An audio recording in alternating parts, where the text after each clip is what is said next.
सलाम दोस्तों, programme middle east matters के साथ मैं हूं शौज़ब अस्करी।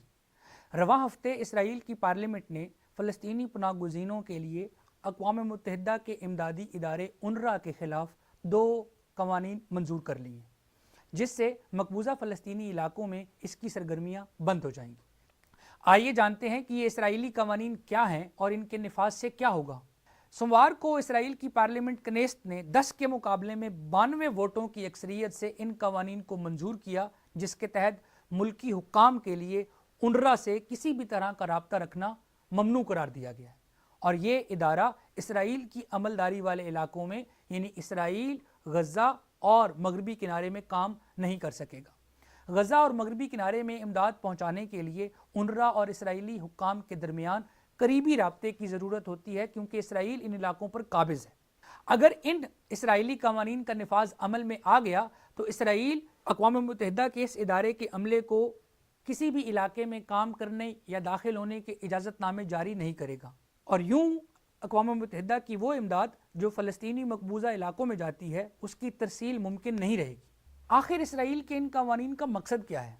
इसराइल के सियासतदान तवील अरसे से UNRWA पर तनकीद करते चले आए हैं। उनमें से बाज़ का यह दावा है कि इस इदारे के कुछ अरकान ने हमास के साथ मिलकर 7 अक्टूबर 2023 को इसराइल पर हमला किया था। अगरचे UNRWA इन इल्ज़ामात की तरदीद कर चुका है, लेकिन 7 अक्टूबर को हमास की जानिब से इसराइल पर हमलों और इसके नतीजे में 1130 अफराद की हलाकत के बाद इसराइल के इन दावों में बहुत शिद्दत आ गई है कि UNRWA में हमास के लोग शामिल हैं। हालिया महीनों में इसराइली हुकूमत के बहुत से आला ओहदेदारों ने इन्हीं इल्ज़ामात से मुतल्लिक UNRWA पर बहुत तनकीद की। इनमें से एक साबिक सफ़ीर ने इस इदारे को यहूदी रियासत की तबाही का अज़म रखने वाली फ़लस्तीनी तंजीम का नाम दिया।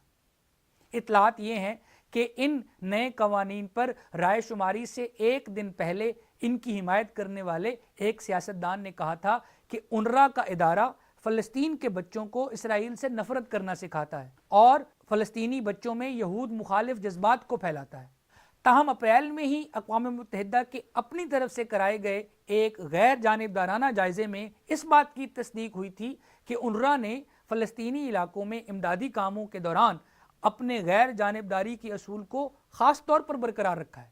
इस जायज़े में यह भी कहा गया था कि इसके पास अक़वाम मुत्तहिदा के दीगर इदारों के मुकाबले में गैर जानिबदारी को बरकरार रखने के हवाले से कहीं ज़्यादा बेहतर तरीक़ाकार मौजूद है।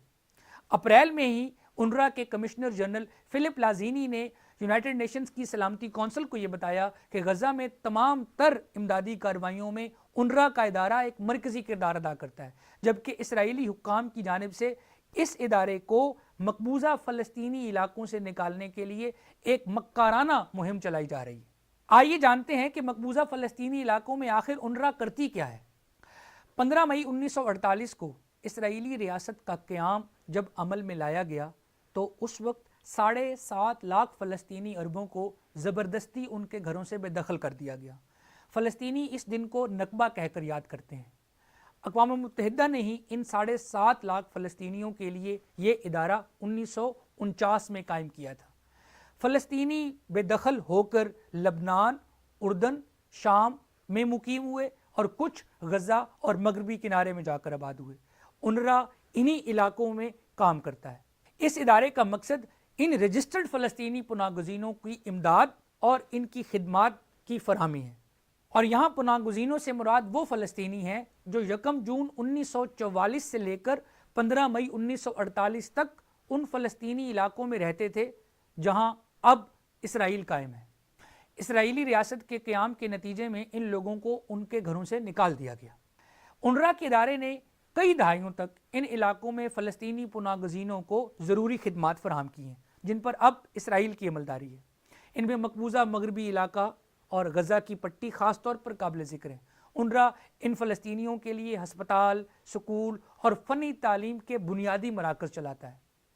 यहाँ सवाल ये पैदा होता है कि इसराइली पार्लियामेंट कनीस्ट की इस कानून साजी पर यूनाइटेड नेशंस का रिएक्शन क्या था। इसराइली पार्लियामेंट में इन कवानीन की मंजूरी के बाद अक़वाम मुत्तहिदा की जानिब से फ़ौरी और वाज़ेह रद्द-ए-अमल देखने में आया। सोमवार को जब ये खबर आई कि इसराइली पार्लियामेंट कनीस्ट ने इन कवानीन को पास कर दिया है तो यूनाइटेड नेशंस के सेक्रेटरी जनरल انطونیو گوتیرس نے اسی وقت اس اقدام کی مذمت کی۔ انہوں نے کہا کہ فلسطینیوں کے لیے امداد کی فراہمی میں UNRWA کا مرکزی کردار ہے، اور یہ کہا کہ اگر ان قوانین کو نافذ کیا گیا تو فلسطینیوں پر اس کے تباہ کن نتائج برآمد ہوں گے۔ یونائٹڈ نیشنز کی ریلیف ایکٹیویٹیز کے لیے ان کے کوآرڈینیشن آفس کی طرف سے یہ کہا گیا ہے کہ یہ فیصلہ بہت خطرناک ہے اور بہت ظالمانہ ہے۔ UNRWA کے کمشنر جنرل فلپ لازینی نے بھی کہا ہے کہ یہ قوانین فلسطینیوں کے لیے ایک قسم کی اجتماعی سزا کے برابر ہیں، جن سے ان کی تکلیف میں مزید اضافہ ہوگا۔ منگل کو یونائٹڈ نیشنز کے آفس آف ہیومن رائٹس کے ترجمان جیریمی لارنس نے بھی کہا ہے کہ UNRWA کی عدم موجودگی میں فلسطینیوں کو ایک قسم سے امداد کی فراہمی بند ہو جائے گی۔ WHO کے ڈائریکٹر جنرل کا کہنا ہے کہ یہ اقدام ناقابل برداشت ہے۔ یونائٹڈ نیشنز کوآرڈینیشن ڈپارٹمنٹ کے ترجمان جیمز لائر کا کہنا ہے کہ اسرائیل کے ان قوانین کے پاس ہونے کے بعد یونائٹڈ نیشنز کی پوری کوشش ہے کہ ان قوانین کو نافذ ہونے نہ دیا جائے، کیونکہ نہ صرف یونائٹڈ نیشنز بلکہ بہت سی حکومتوں کے عہدیدار اور سربراہان اس فیصلے کے خلاف احتجاج کر رہے ہیں۔ UN سیکرٹری جنرل نے جنرل اسمبلی کے پریزیڈنٹ کو یہ بتایا ہے کہ انہوں نے اسرائیل کے prime minister Benjamin Nitin Yahoo کو خط لکھا ہے، جس میں انہوں نے یہ کہا ہے کہ UNRWA کو اسرائیل اور اسرائیل کے زیر انتظام مقبوضہ مغربی کنارے اور غزہ میں UNRWA کے لیے کام کرنے کا ماحول آسان بنانا ہوگا، اور اسرائیل کو اپنے ان کمٹمنٹ کا پاس رکھنا ہوگا جو انہوں نے انٹرنیشنل لا کے تحت یونائٹڈ نیشن سے کی ہیں۔ بدھ کو ہی یونائٹڈ نیشنز کی سلامتی کونسل کے ارکان نے ایک مشترکہ بیان میں UNRWA کو ختم کرنے کی کوششوں کے خلاف خبردار کرتے ہوئے کہا کہ ان قوانین کے سنگین نتائج ہوں گے۔ انہوں نے یہ بھی کہا کہ فلسطینیوں کی ریلیف کے لیے UNRWA کا قیام اور اس کا کام بہت ضروری ہے۔